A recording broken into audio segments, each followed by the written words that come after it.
안녕하세요. 안녕하십니까. 안녕하세요. 까다롭게 고른 10분 짧은 입시 밀크트 입시전략팀장 김영하입니다. 오늘도 합격 사례 빅데이터 에듀고 전상현 대표 나오셨습니다. 안녕하십니까? 안녕하십니까. 예. 오늘 이 학생은 빗줄기 약간 장마철 느낌 딱 예, 그런 느낌이 좀 들어요. 장마철. 정말 부모님도 되게 좋으실 것 같고 학생도 되게 그냥 자기 자신에 대한 뿌듯함. 그래서 이런 학생들 오면 되게 상담이 좀 빨리 끝나거든요. 저 같은 경우에. 그런가요? 예. 이제 대학을 결정하는 건 되게 빠를 것 같은데요. 예. 이제 합격 선의 이제 확률을 높이기 위한 예. 나머지 준비하는 데는 좀 많이 힘들었던 학생이고요. 그러니까 끝내 이제 자기의 최종 꿈은 이루지 못했던 학생입니다. 뭐 그렇다고 해서 그 최종 꿈 중에 하나가 실패한 거고요. 근데 거기에 그쵸? 꼭 가고 예. 싶었던 데는 실패했던 거고 나머지는 이제 무난히 합격을 했죠. 예. 넘어가 볼까요? 예. 외고 여학생이었습니다. 외국에서 1등급 맞기가 되게 힘든데. 예. 그러니까 내신도 뭐 당연히. 예. 그 다음에 또 하나는 그 학생부도 굉장히 잘 구성되어 있었고요.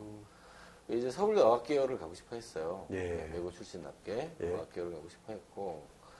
뭐 내신 수치야 뭐 외고 출신이니까 서울대 일반 전형에서는 이제 사실은 차고 넘친다고 봐야 되겠죠. 그쵸. 대체로 1등급 후반대까지 합격자 예. 분포가 나오기 때문에 더더욱이 이제 어학계열이지 않습니까? 예. 경영경제 계열이 한 1등급 중후반까지 외고 학생들이 합격 일반 전형으로 많이 합격하고요. 예. 아주 특별한 학생들은 이제 2등급 초반 때도 합격자가 나오기도 하죠. 그쵸. 근데 어학계열로 가면 좀 더 이제 내신의 여유가 있거든요. 이 학생 같은 경우는. 예. 뭐 학생부는 이제 뭐 정확한 팩트가 아쉬운 점은 세특에서 정확한 팩트가 조금 부족했지만 그럼에도 불구하고 이 학생부 자체의 우수성이 뭐 이렇게 반감되진 않았습니다. 예. 굉장히 좋았죠. 예. 근데 문제는 이제 이렇게 좋고 이렇게 준비가 되는 학생이었는데 예. 마지막에 자기소개서 진도가 잘 안 나갔다 그랬잖아요. 예. 그러니까 이제 자기소개서 진도가 안 나간 게 뭐냐면 이 학생이 매우 우수하잖아요. 예. 매우 우수했고 그다음에 뭐 고등학교도 매우 우수한 고등학교였고. 근데 이 학생의 유일한 단점이었습니다. 그게 그 과를 왜 가고 싶은데 그리고 그 과를 졸업해서 네가 하고 싶은 게 뭔데가 설명이 잘 안 됐던 거예요. 그러니까 이거를 이제 토론을 통해서 그림을 맞춰낸다 해도 그러니까 자기가 이제 우러나지 않으니까 네. 이게 즐겁게 가지는 못하는 거예요. 그래서 그 자기소개서가 쭉 쓰여지는 과정을 보면서 이제 부모님께 이제 따로 말씀을 드렸었죠. 서울대는 서류심사는 사실상 통과하기는 힘들 것 같고 통과가 되면 합격을 할 텐데 연대고대는 충분하다. 그래도 이제 진행을 하겠느냐 이제 물어봤고 그래도 이제 진행을 하자 그래서 진행을 했고요. 네. 원서를 넘겨보시면 뭐 3개 냈습니다. 서울대, 연대고대. 3개 그쵸. 냈고요. 예. 이제 이 친구가 간절히 원했던 거기 빼고는 이제 다 합격을 한 거죠. 그게 이제 아쉬워서 다시 한번 해보면 어떻겠느냐 예. 라는 의견을 피력해 왔는데 그때도 마찬가지입니다. 예. 그때도 마찬가지로 그러니까 적어도 이제 이 정도 선에서 이 정도 수준에서 경쟁을 할 적엔 자기가 하고 싶은 일을 명확히 정의를 볼 수 있어야 되거든요. 되게 중요한 것 같아요. 그 정의에 또 뭐가 들어가야 되냐면 그것이 가지는 사회적 혹은 국가적 혹은 인류적 뭐 이렇게 거창한 담론까지 가지 않더라도 가치에 대한 정의를 할 수 있어야 됩니다. 예. 그래서 그 가치에 대한 자기 도전이 얼마나 아름다운지를 또한 설명할 수 있어야 되는데 맞아요. 이 부분이 빠져있던 거죠. 이 부분이 계속 인위적으로 해도 안 되고 그래서 이제 솔직하게 말씀드렸던 거고 뭐 결과도 예상대로 나왔습니다.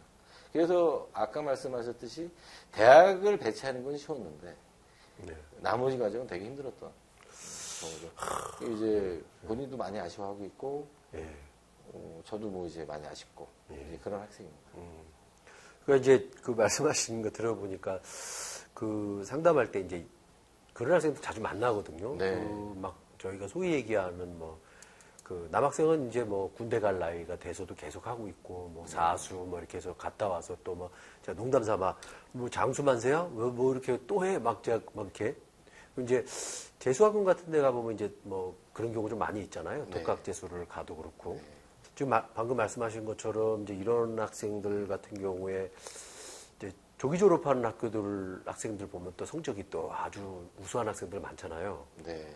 그러니까 좀 이제 저도 이게 딱 걸렸던 것 같아요. 그래서 이 부분은 이제 물론 자기소개서가 축소되긴 하지만 여전히 좀 남아있고 오히려 더 임팩트 있게 가야 되잖아요. 네. 예. 그러니까 이런 학생들을 위해서 이렇게 정확하게 조금 짚어주시고 싶은 말씀이 있으시다면 어떤 게 있을까요?